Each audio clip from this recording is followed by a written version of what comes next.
Hey, Northeast Middle School crew, this is Mr. Wilkerson, and I'm here with Madeline and Mazzy, and they are joining us today because they are media team members. They're going to talk to us about some of the media they have been engaging with over this time where we're got this coronavirus shelter at home deal going on, and maybe give you some recommendations or some ideas for how to meaningfully entertain yourself while we're stuck at the house. So, and if you want more information or if this conversation interests you, you can check out Friday's video with Nev and Kara, and they talked about some pretty neat stuff too.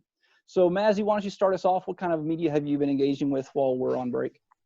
Well, since all of this coronavirus stuff is happening, I have been finding different ways, like new ways to entertain myself because I get bored super easily. And I've been reading a book called The Stand by Stephen King.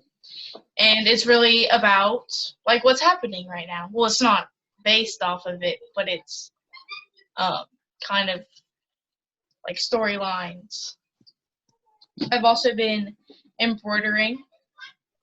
I got some new stuff, and I have been making this 3-part one that I bleached and drew on, so now I just go with the lines. And yeah. Cool. Where'd you get your embroidery ideas?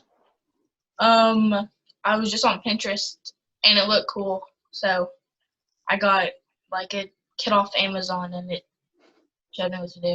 That's awesome. Yeah, Pinterest is great for all sorts of stuff.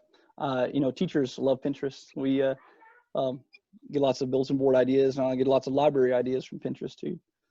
Tell me a little bit more about The Stand. What kind of book is it? What genre is it? And what's a little bit about the story? So it is about wait a minute.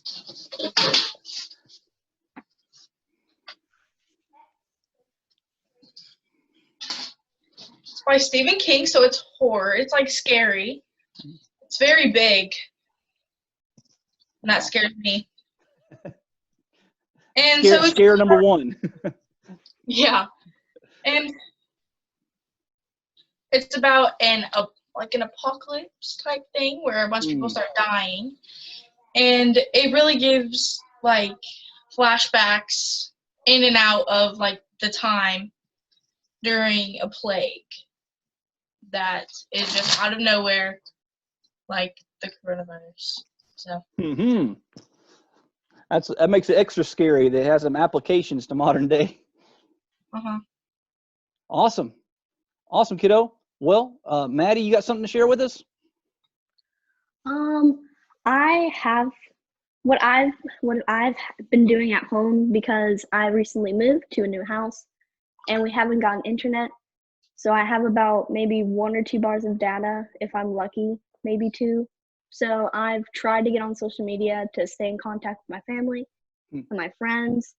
But I've also recently been watching a TV show on Netflix called Grey's Anatomy. It's a medical drama, and it's not really, it's kind of like not very appropriate for kids middle school age. But I do watch it with my parents, so they make sure that I don't watch the bad parts. We're just going to say that. But it's a network show, though, right? So it's not going to have any blatant profanity and things like that on it, or adult content and things like that. It has language. I know it has language and some other stuff, but I've been trying to get off of like my phone and stuff and going outside. I've recently tried doing archery. And right now we're trying to find some left-handed combine bows. I think that's what they're called. Which are not kind of like the like those regular bows that you see, like just like with just one strand. That's what I'm trying to start out with because it's like ambidextrous, so you can have left and right on it. But then I'm trying to figure out how to do, I think it's called a combine bow, where it's more power. So it shoots farther. Is it compound? Yeah, compound. Yeah. I don't know. I've been mixing up the words a lot. No, that's all right. No, I knew what you were talking about. That's awesome. So, about Grey's Anatomy, what would you give me a little rundown of what that show's about and what kind of person might like to watch something like that?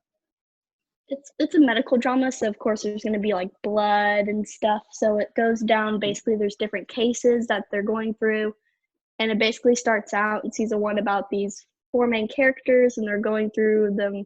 They're used as a first year as an intern, and like the characters kind of evolve throughout, and there's a lot of stuff that happens. There's like patients, but then there's also, it shows like what they do after, whenever they get out of the hospital, like relationships and all that sorts of stuff. So it's cool.